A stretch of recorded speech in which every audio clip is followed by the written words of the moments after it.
जय हिंद। आप सभी का स्वागत करता हूं आपके अपने YouTube चैनल रोजगार विद प्रमोद में। तो दोस्तों, जैसा कि आप सभी लोग जानते हैं कि हम लोग यहां पर रेलवे के लिए साइंस का प्रैक्टिस कर रहे हैं, जो कि चैप्टर वाइज शुरू किया गया है। और हम लोग यहां पर साइंस में शुरू किए हैं यहां पर भौतिक विज्ञान। तो रेलवे द्वारा जितने भी क्वेश्चन पूछे गए हैं उन सभी का प्रैक्टिस करेंगे दोस्तों। और आज का चैप्टर जो शुरुआत किया जा रहा है वह है संवेग संरक्षण का नियम, principle of conversation of momentum. तो संवेग संरक्षण से जितने भी क्वेश्चन रेलवे द्वारा पूछे गए हैं उन सभी का यहाँ पर हम लोग करेंगे प्रैक्टिस, ठीक है। तो सब लोग तैयार रहेंगे दोस्तों, और जो भी आपका डाउट होता है कमेंट बॉक्स में बताते रहेंगे। चलिए शुरुआत करते हैं। आज के इस चैप्टर का पहला क्वेश्चन होगा, लेकिन दोस्तों इस पूरी किताब की बात करेंगे। जैसा कि किताब जो है हम लोग किताब यूज कर रहे हैं, कौन सा किताब लिया गया है तो यूथ पब्लिकेशन का किताब है, उसी से यहाँ पर सारे के सारे क्वेश्चन लिए गए हैं। तो उसमें 507वें नंबर क्वेश्चन से यहाँ पर यह चैप्टर शुरू हो रही है। तो यहाँ पर पहला क्वेश्चन दिया गया है कि, और इसमें बोला गया कि एक हल्के और एक भारी पिंड की गतिज ऊर्जा समान है, इनमें से किसका संवेग अधिक होगा। तो सबसे पहले ये जानिए कि संवेग का फार्मूला क्या होता है। संवेग बराबर होता है द्रव्यमान गुना वेग। द्रव्यमान गुना वेग होता है। भाई दो पिंड हैं, दोनों का संवेग की बात करेंगे तो इसका m1 कर दें, इसका v1 कर दें, और इसका m2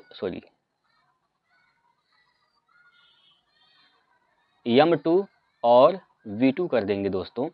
हालांकि ये संवेग बराबर नहीं कहा गया है, यहाँ पर गतिज ऊर्जा की बात किया गया है, यहाँ पर बराबर नहीं कर सकते हैं, गतिज ऊर्जा बराबर है, ठीक है।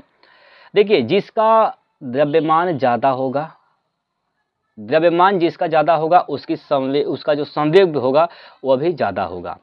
तो द्रव्यमान किसका ज़्यादा है भाई, इधर m2 का द्रव्यमान, ये ज़्यादा द्रव्यमान है तो इसका संवेग भी क्या होगा, ज़्यादा होगा। भाई मेरे कहने का मतलब यहाँ पर दो चीज़ों का यहाँ पर प्रोडक्ट है। अगर एक चीज़ ज़्यादा होगा तो स्वाभाविक बात है उसका रिजल्ट भी ज़्यादा होगा। तो यहाँ पर हम कहते हैं कि भाई m1 हल्का पिंड है, m2 भारी पिंड है। तो किसका संवेग ज़्यादा होगा, तो भारी पिंड वाले का संवेग ज़्यादा होगा। तो यहाँ पर कहेंगे हम लोग कि भारी पिंड का संवेग ज़्यादा होगा। तो इसका राइट आंसर क्या होगा, सी ऑप्शन इसका बिल्कुल सही उत्तर होगा। क्या इसमें कोई डाउट है आप लोगों को अभी तक है? बोलिए सर। भाई संवेग का फार्मूला ये होता है, ठीक है, ये भी होता है, यही दोनों चीज़ें वही हैं, लेकिन दो पिंड इसलिए हमने m1 m2 लिया है और v1 v2 लिया है। हल्का पिंड m1, भारी पिंड m2। तो किसका संवेग ज़्यादा होगा, जिसका द्रव्यमान ज़्यादा उसका संवेग भी ज़्यादा। तो भारी पिंड का द्रव्यमान ज़्यादा है, m2 जो है भारी पिंड है उसका द्रव्यमान ज़्यादा है, और भारी पिंड का जो संवेग होगा, भारी पिंड वाले का संवेग भी ज़्यादा होगा। तो सी ऑप्शन इसका सही है। अब देख सकते हैं यहाँ पर RRB group D 12/2018 shift number 3 में पूछा गया है। चलिए आगे चलते हैं, और इस सवाल को, ये जो क्वेश्चन है आप लोग पढ़ेंगे और आंसर देंगे, ठीक है। देखिए, किसी रॉकेट का उड़ान भरना किसके द्वारा समझा जा सकता है। कोई रॉकेट है दोस्तों, ये रॉकेट यहाँ पर है, ठीक है, ये रॉकेट यहाँ पर है। अब ये उड़ान भर रहा है तो ये किसके द्वारा समझा जा सकता है ऊर्जा संरक्षण के नियम से, संवेग संरक्षण के नियम से, गति के पहले नियम से, या गति के दूसरे नियम से। तो रॉकेट का उड़ना, यह हमेशा याद रखिएगा, संवेग संरक्षण के नियम पर आधारित है। रॉकेट का उड़ना किस पर चलता है, तो यह संवेग संरक्षण के नियम पर आधारित है। बी ऑप्शन होगा इसका सही उत्तर, ठीक है मेरे भाई, बताइए। चलिए अगला प्रश्न है यहाँ पर, देखिए भैया, इसमें कहा गया कि निम्न में से किस सिद्धांत के अनुसार कोई रॉकेट अंतरिक्ष में कार्य करता है।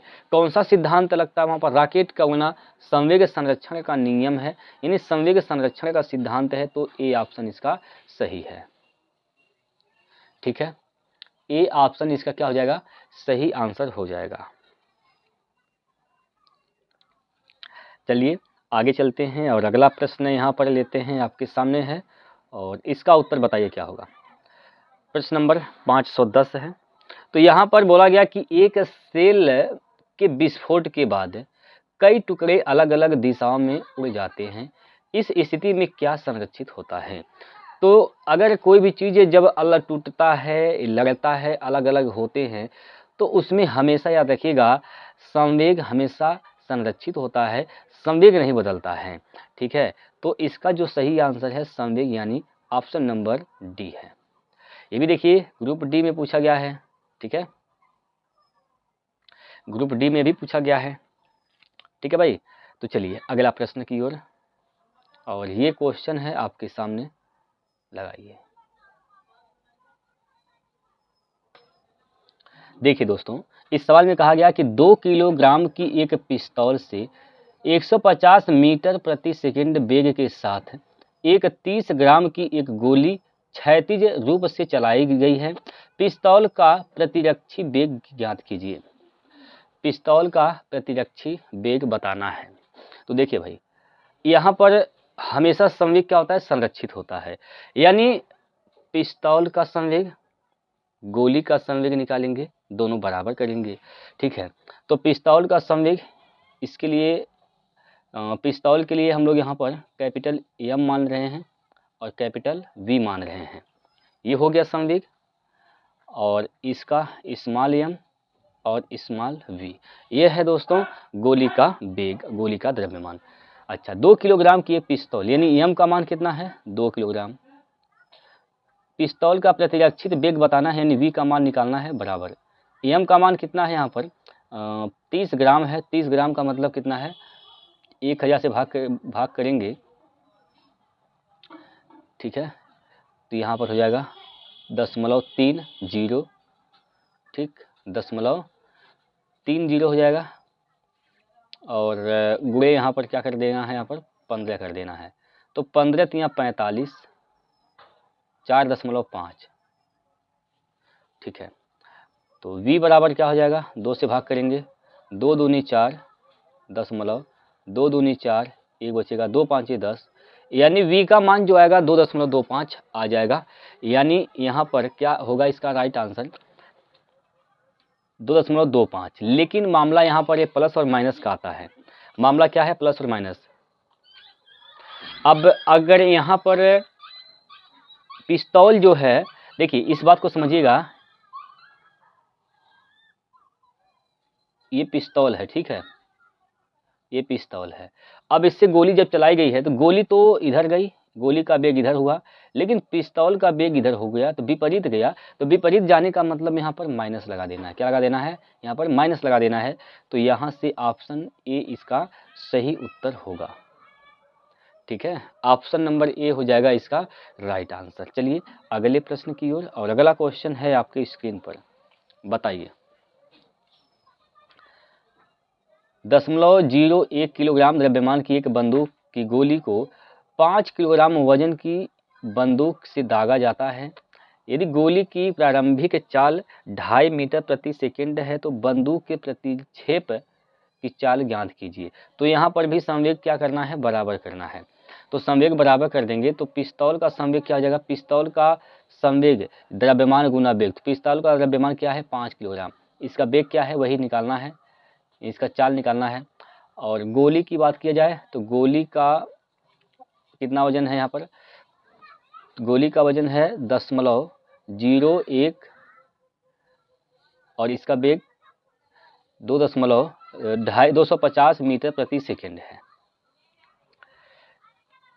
तो यहाँ से 5 से काटेंगे, अगर 5 × 5 = 25 और 5 × 1 = 5, 2 स्थान पर दशमलव लगाएंगे, यहाँ पर 3 स्थान दशमलव लगाएंगे यहाँ पर, तो दशमलव यहाँ पर हो जाएगा 5 मीटर प्रति सेकेंड, यानी विपरीत दिशा में लगेगा तो यानी माइनस में आएगा। तो ये ऑप्शन नंबर ए हो जाएगा इसका सही आंसर।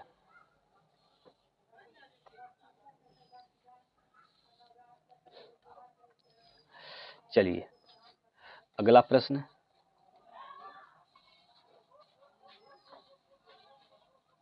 यहाँ पर दोस्तों केजी नहीं है, यहाँ पर केजी के पहले यहाँ पर 2 केजी है, ठीक है, यहाँ पर 2 छूट गया है। तो सवाल यह है कि एक 2 केजी की गेंद 5 मीटर प्रति सेकंड के वेग से चलती हुई किसी स्थिर 4 किलोग्राम वाली गेंद से टकराती है। टक्कर के बाद दोनों गेंदों का वेग क्या होगा। देखिए भाई, टक्कर के बाद दोनों गेंदों का वेग क्या होगा, यही आपसे पूछा जा रहा है। संवेग संरक्षण का नियम यहाँ पर लगाना है। तो यहाँ पर क्या हो जाएगा, m1 v1 + m2 v2 बराबर, देखिए इस प्रकार से m1 v1 प्लस m2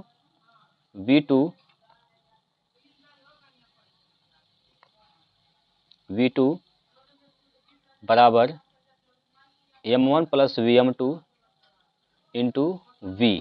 ठीक है, m1 क्या है यहाँ पर, तो यहाँ पर m1 कितना हो जाएगा 2 किलोग्राम, v1 कितना है तो 5 है, प्लस m2 कितना है यहाँ पर 4 है, v2 क्या है स्थिर है तो मतलब 0 है उसका वेग, बराबर इधर 4 प्लस 2 यानी 6 हो जाएगा, 6v हो जाएगा। ठीक है, तो यहाँ से यहाँ 2 है दोस्तों, 2 तो 5 दूनी 10 बराबर 6v, तो 2 से भाग करेंगे, 2 3 6 2 5 10 यानी 3। v का मान क्या हो जाएगा यहाँ पर, v का मान हो जाएगा यहाँ पर देखिए 3 से भाग करेंगे 5 में, 3 एकम 3 दशमलव 2 बचेगा, 3 छक्का 18 3 छक्का 18, यानी v का जो मान आएगा वह हो जाएगा 1.66 1.66। ठीक है, फिर क्या करना है यहाँ पर, फिर आपको वही नियम लगाना है एक बार फिर, तो 2 गुना 5 प्लस 4 गुना 0 4 गुना 0 बराबर m1 v1 plus m2 v2। ठीक है, तो m1 v1 m कितना है यहाँ पर, m1 कितना है 2 है, m1 v1 प्लस m2 कितना है 4 है, और v2 क्या है 0 है। ठीक है, नहीं v2 के लिए 0 नहीं लिखेंगे क्योंकि v2 0 नहीं यहाँ पर लिखा जाएगा, यहाँ पर v2 ही लिखा जाएगा, तो यहाँ पर 4 गुना v2 हो जाएगा। ठीक है, 4 गुना v2, इधर तो ख़त्म हो गया ये, 5 दूनी 10, ये हो जाएगा 10, 2 से कॉमन लेंगे तो हो जाएगा क्या v1 प्लस 2v2 बराबर 5 होगा। ठीक है, यहाँ पर 5 आ जाएगा इस प्रकार से, और ये जो 1.66 निकाला गया है यह क्या है, v1 प्लस v2 का मान है, तो v1 प्लस v2 का मान यहाँ से क्या हो जाएगा 1.66। ठीक है, इसको हल करना है तो यहाँ पर घटा देंगे, सब खत्म हो जाएगा, तो यहाँ से हो जाएगा v2 बराबर, यहाँ पर घटाएंगे तो कितना बचेगा भाई 3.33। ठीक है, 3.33, तो यहाँ पर एक तो वेग यहाँ पर आ गया और एक वेग यहाँ पर आ गया, तो 1.66 और 3.33 इसका राइट, 3.33 नहीं दोस्तों 3.33। ठीक है, 1.66 और 3.33 यानी ऑप्शन नंबर देखेंगे तो यहाँ पर सी ऑप्शन होगा इसका राइट आंसर। ठीक है, सी ऑप्शन इसका राइट आंसर हो जाएगा। ठीक है, चलिए थोड़ा सा यहाँ पर कैलकुलेशन करना पड़ेगा दोस्तों, ऐसे सवाल कैलकुलेशन करने पड़ेंगे। फिजिक्स का सवाल दोस्तों जब भी आएगा तो आपको हल्का फुल्का कैलकुलेशन तो करना ही पड़ेगा। चलिए भाई, तरीका आपको पता होना चाहिए। ये सवाल है, इसका आंसर बताइए क्या होगा। देखिए 3 किलोग्राम की एक पिस्तौल से 150 मीटर प्रति सेकंड के वेग से 20 ग्राम की एक गोली क्षैतिज रूप से चलाई गई है, पिस्तौल का प्रतिघाती वेग बताइए। प्रतिघाती वेग बताना है, इसका मतलब माइनस में आएगा। ठीक है, यहाँ पर दोनों का द्रव्यमान संवेग जो है वो क्या कर देंगे, बराबर कर देंगे, तो यहाँ पर पिस्तौल के लिए यहाँ पर लिखा जाएगा माइनस का m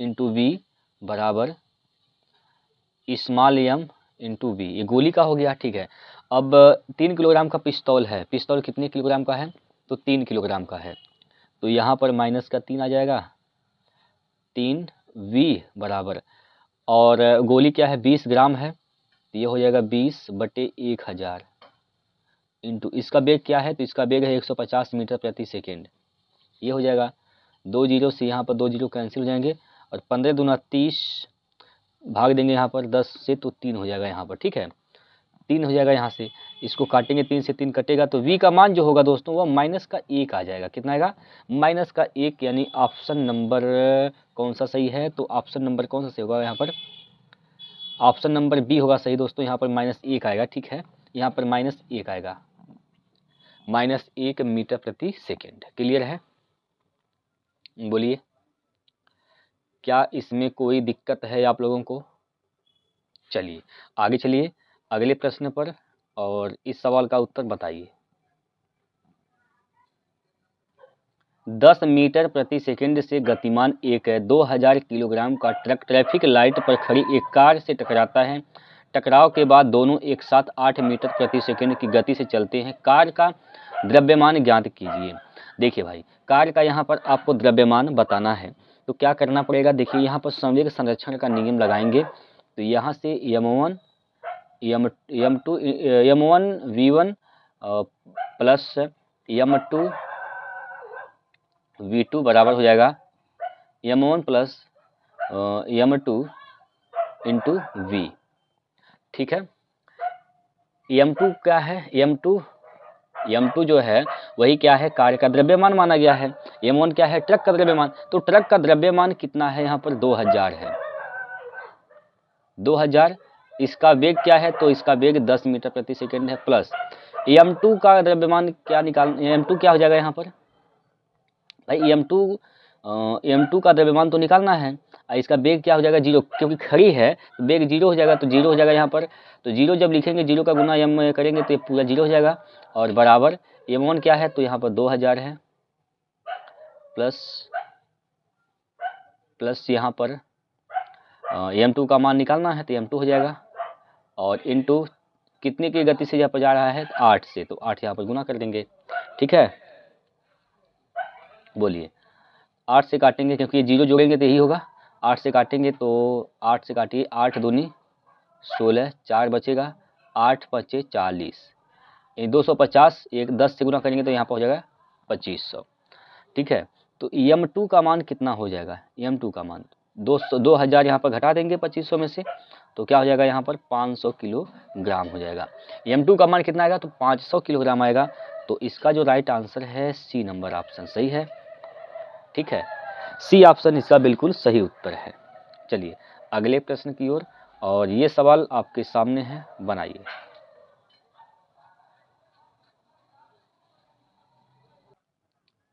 तीन किलोग्राम की पिस्तौल से 150 मीटर प्रति सेकंड वेग के साथ एक 30 ग्राम की गोली क्षैतिज रूप से चलाई गई है।